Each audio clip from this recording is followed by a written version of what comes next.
Picture a laboratory in the early hours of the morning. A researcher is seated in front of a screen, running a genetic comparison that has never been done quite this way before. On one side of the analysis, DNA extracted from human bones unearthed in eastern England, bones that have been sitting in the ground since the 6th century.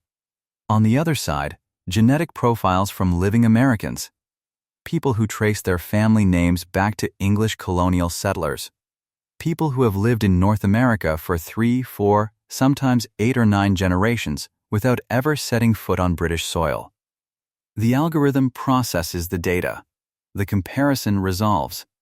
And the result that appears on that screen is not subtle. It is not ambiguous.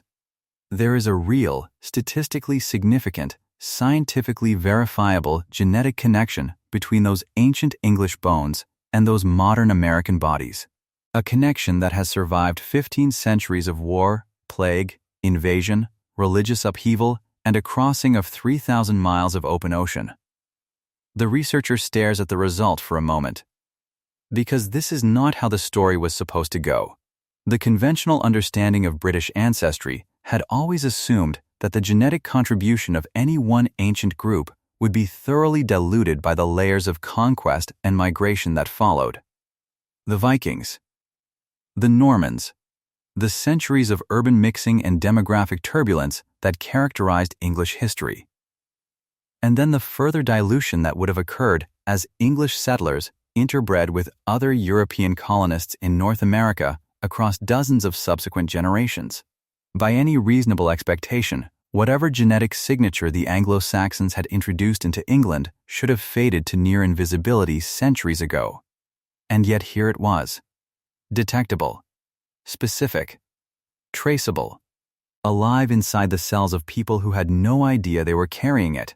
People who would have described their ancestry in the broadest possible cultural terms without any awareness that their biology was quietly telling a far more precise and far older story. This is what ancient genomics does. It does not simply confirm what we already believed. It interrogates it. And sometimes, on the most significant days in the history of the science, it overturns it entirely. To understand why this finding matters, you first have to understand the story it replaced. And that story, for most of the 20th century, was considered essentially complete. British ancestry was treated as a solved question, a matter of historical record rather than ongoing scientific inquiry. The broad outline was familiar to anyone who had studied English history. Before the Romans, the island was home to Celtic-speaking peoples who had arrived in earlier waves of prehistoric migration. The Romans invaded in 43 AD, held control for nearly 4 centuries, and shaped the island's infrastructure and urban life, but left a relatively modest genetic imprint on the overall population. When Roman authority collapsed in the early 5th century, the eastern shores of Britain became open to a new kind of pressure. Germanic-speaking peoples from the continent, the Angles and Saxons primarily, along with the Jutes and related groups, began crossing the North Sea in increasing numbers. They raided first, then settled, then gradually expanded their political and cultural control across what is now England. The standard academic interpretation of this process held that the incoming Anglo-Saxons were a relatively small elite, a dominant warrior class and administrative caste that imposed its language and customs on a larger indigenous British population that adapted and absorbed the new cultural norms without undergoing dramatic demographic replacement.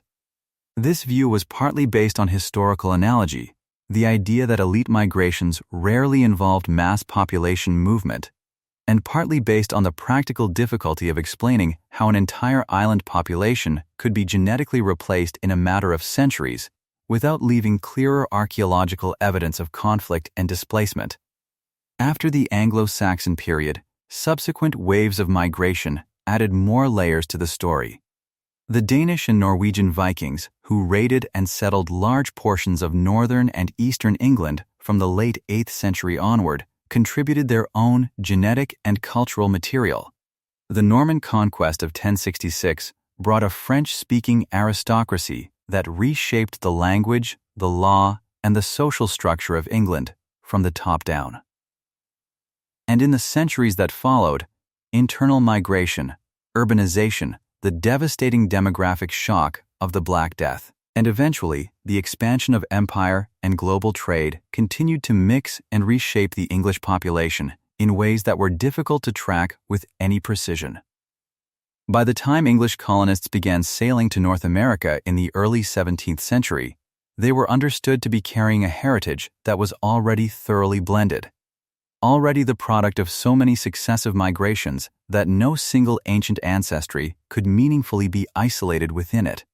They were English, and English was itself the product of centuries of layered European influence. The idea that a specific ancient genetic lineage had survived intact through all of that, clearly enough to be matched against modern descendants on a different continent, simply did not fit the accepted model. The accepted model, it turned out, had been built on assumptions rather than evidence, and when the evidence finally arrived, it told a completely different story. Ancient DNA research did not exist as a serious scientific discipline until relatively recently. For most of the 20th century, the idea of extracting useful genetic information from skeletal remains hundreds or thousands of years old was treated as essentially impossible. DNA degrades rapidly in soil. It breaks into short, damaged fragments. It gets contaminated by bacterial DNA, by fungal DNA, by the DNA of researchers handling the samples. Early attempts at the field in the 1980s and 1990s produced results that were often unreliable, frequently contaminated, and scientifically controversial.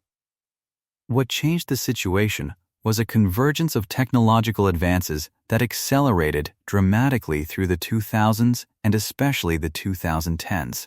Next-generation sequencing technology made it possible to read enormous numbers of short DNA fragments simultaneously, which meant that even heavily degraded ancient samples could yield useful data if enough fragments were sequenced. Computational methods improved to the point where researchers could assemble fragmented ancient sequences into coherent genetic profiles and compare those profiles against reference populations with statistical rigor. And laboratory protocols became strict enough that contamination, the persistent enemy of early ancient DNA work, could be controlled and accounted for systematically. The combination of these advances created a new scientific field, ancient genomics, that transformed archaeology and historical biology almost overnight. Within the space of about a decade, researchers went from being unable to reliably sequence any ancient genome to having published thousands of them, from populations spread across 6 continents and spanning tens of thousands of years of human prehistory and history. The skeletal collections of England became a particularly important data source. Britain had been the site of so many documented historical migrations and had so many well-excavated and well-dated burial sites from different periods that it was an ideal natural laboratory for testing the genetic impact of historical population movements. Researchers began systematically sampling remains from Roman-era burials, from early medieval Anglo-Saxon cemeteries, from Viking-age sites, and from medieval urban churchyards. Each set of samples added another data point to a timeline of genetic change that was becoming, for the first time in human history, genuinely readable. What they found in the Anglo-Saxon period samples was the first major shock. The individuals buried in 5th, 6th, and 7th century cemeteries across eastern and southeastern England did not show the genetic profile of a small migrant elite mixed into a predominantly indigenous British population. They showed the genetic profile of a continental northwestern European population that had arrived in very large numbers and had become demographically dominant in the regions where they settled. In many burial sites, more than half of the ancestry of the individuals tested traced directly to continental Germanic sources, the ancestral populations of what are now northern Germany and Denmark. In some sites, the proportion was considerably higher. The Anglo-Saxon migration had not been an elite takeover. It had been a mass migration, one of the most significant demographic events in British prehistory, and it had reshaped the genetic makeup of England in ways that the historical record had never fully captured and that the old academic consensus had significantly underestimated. The discovery of the scale of Anglo-Saxon genetic impact was remarkable on its own terms. But it became something even more extraordinary when researchers began pushing the comparison further, matching those ancient Anglo-Saxon profiles not just against modern British populations, but against modern populations across the Atlantic. The logic of the comparison was straightforward. If the Anglo-Saxons had genuinely reshaped the genetic landscape of England so substantially, and if English colonists had then carried that genetic inheritance to North America beginning in the early 17th century, then there should be, in principle, a detectable echo of Anglo-Saxon ancestry in modern Americans of British colonial descent. The question was whether that echo would be strong enough, after 3 more centuries of mixing and movement in the New World, to be statistically distinguishable from background noise. The researchers identified populations that were most likely to have preserved a relatively concentrated version of colonial English ancestry. These were communities with deep, documented roots in the earliest English settlements, families from the coastal regions of New England whose genealogical records ran back continuously to the 1600s, populations in the Appalachian Highlands where geographic isolation had slowed the rate of demographic mixing for generations, communities in the tidewater regions of Virginia and Maryland that had been settled by English migrants and had maintained relatively stable demographic identities across many subsequent generations. These were not random Americans.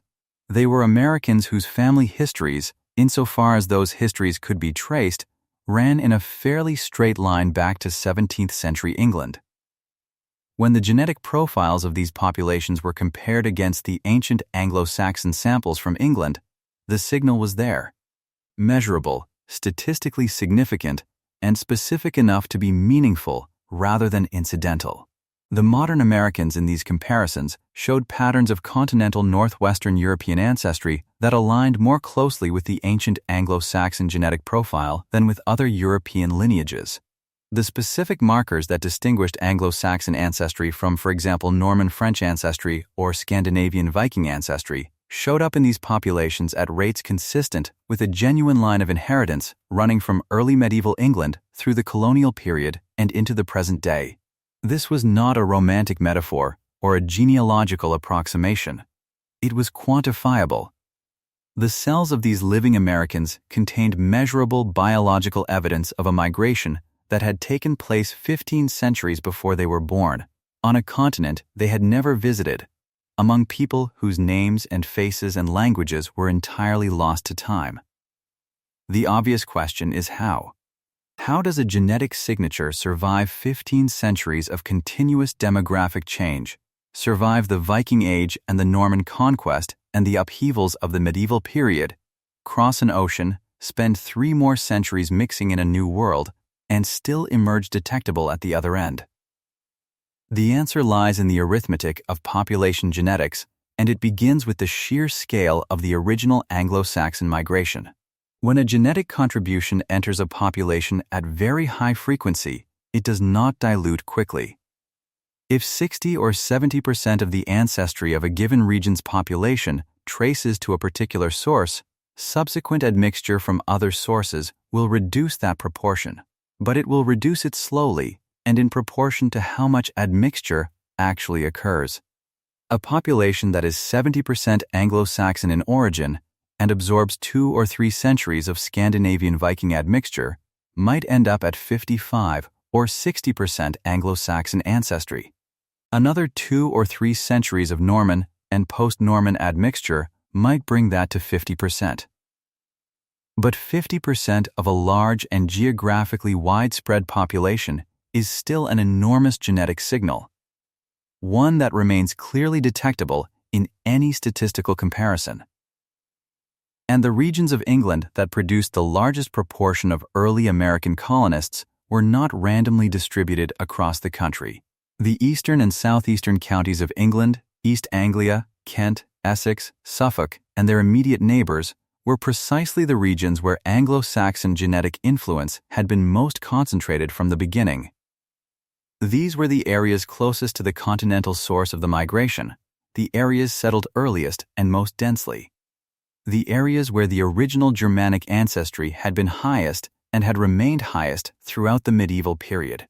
When Puritan settlers sailed from East Anglian ports to Massachusetts in the 1620s and 1630s, they were carrying not just their religion and their legal traditions, but also a genetic inheritance that was disproportionately Anglo-Saxon compared to the English population as a whole. Once in North America, many of these communities experienced the kind of demographic stability that preserves inherited ancestry with unusual fidelity. Rural communities in early colonial New England and the colonial South were, for the most part, not receiving large influxes of non-British migrants during the 17th and early 18th centuries.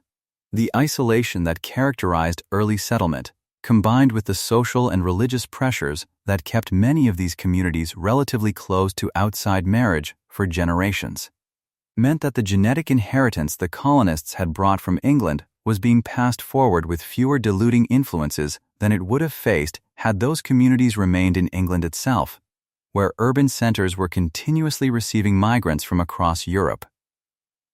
The result, seen from the vantage point of modern genetic science, is a genetic time capsule. Communities that were isolated enough, for long enough, at a critical period in American demographic history, that they preserved a measurable concentration of ancestry reaching all the way back to the original Anglo-Saxon settlement of Britain. This is a remarkable finding. It is worth sitting with the full weight of what it means before moving on to what it does not mean, because there is a version of this story that could be told irresponsibly, and it is important to be clear about where the science ends and where the misuse of science begins. The genetic connection between ancient Anglo-Saxons and certain modern Americans of British descent is a fact of molecular biology. It is a finding about inheritance, about the statistical persistence of ancestry across time and geography. It says something real and specific about biological continuity. What it does not do, and what no responsible scientist would claim it does, is provide any foundation for conclusions about cultural superiority, national belonging, or the validity of any contemporary identity claim. The same Americans who carry measurable Anglo-Saxon ancestry are also carrying in the same cells the genetic inheritance of pre-Anglo-Saxon British populations, the indigenous peoples of Britain who were there before the Germanic migrations, and whose ancestry was never fully replaced. They are carrying Scandinavian Viking ancestry, Norman French ancestry, and in a substantial proportion of cases, ancestry from populations that have nothing to do with Northwestern Europe at all. Ancestry introduced by the full complexity of American demographic history over 4 centuries. The genome does not carry only the parts of the story that align with any particular cultural narrative. It carries all of it. Furthermore, the Anglo-Saxons themselves were not a genetically pure or ancient population. They were migrants who had arrived on the continent through their own earlier movements, and whose genetic profile was itself the product of millennia of prehistoric mixing and migration across Eurasia. Every line of ancestry, traced far enough back, dissolves into a web of connections so complex that the very concept of a bounded, isolated genetic identity becomes scientifically meaningless. What genetics gives us, when it is used honestly, is not a hierarchy of heritages. It is a map of connections, a record of movements, evidence that the human story is, at its deepest biological level, a story of constant mixing, constant movement, and constant reinvention, punctuated here and there by periods of relative isolation that leave detectable traces in the data. There is something that stays with you after all the scientific explanation has been given and all the appropriate caveats have been applied. Something that resists being fully reduced to data. In the 5th and 6th centuries, people left their homes on the continental coast of Europe. They packed what they could carry. They crossed a dangerous body of water in vessels that were small and vulnerable to wind and tide. They landed on a foreign shore and began the work of building lives from nothing in a landscape that was unfamiliar among people who did not share their language. Many of them died young. Many of them never returned to the places they came from. They had children, and those children had children, and the chain of biological inheritance that began in those early generations extended forward across time in ways none of them could have imagined or intended. 15 centuries later, a scientist extracts a fragment of genetic code from one of their bones, runs it through an algorithm, and finds, on a computer screen in a modern university laboratory, a match with a living person in North America. A person who is going about their ordinary life completely unaware of the connection. A person whose ancestry tells a story they have never heard, in a language they were never taught, about a journey that happened before their family's recorded history even begins. That is the thing about inheritance. It is not selective. It does not wait for permission. It does not ask whether you want to carry it or whether you know that you are. It simply moves forward, from body to body, generation to generation, carrying its cargo of ancient origin silently and persistently through every transformation that life and history impose on the people who contain it. We tend to think of the past as something that is over, something that ended and stayed ended. But the body is an archive that does not close. The genetic record does not stop accumulating just because the people who contributed to it are dead and forgotten and their names have been lost.